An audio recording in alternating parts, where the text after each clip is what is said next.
বিএনপির রাজনীতি যে আপনি এর আগে করেছেন বা এতদিন করেছেন সেটা কি ভুল ছিল?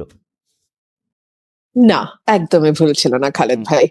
আমি গত 15 বছর আওয়ামী লীগের যেই শাসন আমল ছিল, তখন আমি মানবাধিকার লঙ্ঘনের বিরুদ্ধে কথা বলেছি, দুর্নীতির বিরুদ্ধে কথা বলেছি, প্রতিষ্ঠানগুলোকে ধ্বংস করার বিরুদ্ধে কথা বলেছি, এবং অটোমেটিক্যালি এই কথাগুলোর বেনিফিট বিএনপির কাছে গেছে, বিরোধী দলে তখন যারা ছিল জামাতে ইসলামের কাছে গেছে, এবং অন্যান্য যে পলিটিক্যাল পার্টিগুলো সেই সময় আওয়ামী লীগের বিরুদ্ধে ছিল তাদের সকলের পক্ষেই গেছে।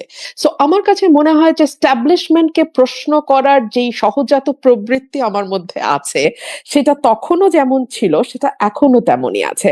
আপনার মনে থাকবে বিএনপি পাওয়ারে আসার আগে যেই 17 মাস আসলে অন্তর্বর্তীকালীন সরকারের সময় ছিল, সেই সময়টাতেও কিন্তু আমি অন্তর্বর্তীকালীন সরকারের তীব্র সমালোচনা করেছি।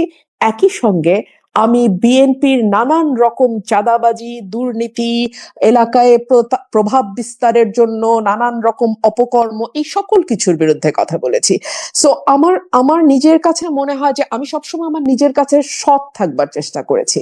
সো এই সৎ থাকতে গিয়ে আমি হয়তো স্টাবলিশমেন্টের বিরোধিতা করেছি, তখন এখন স্টাবলিশমেন্টে যখন যে থাকে দেখা গেছে কথাগুলো তার পছন্দ হয়নি, ব্যাপারটি আসলে এতটুকুই।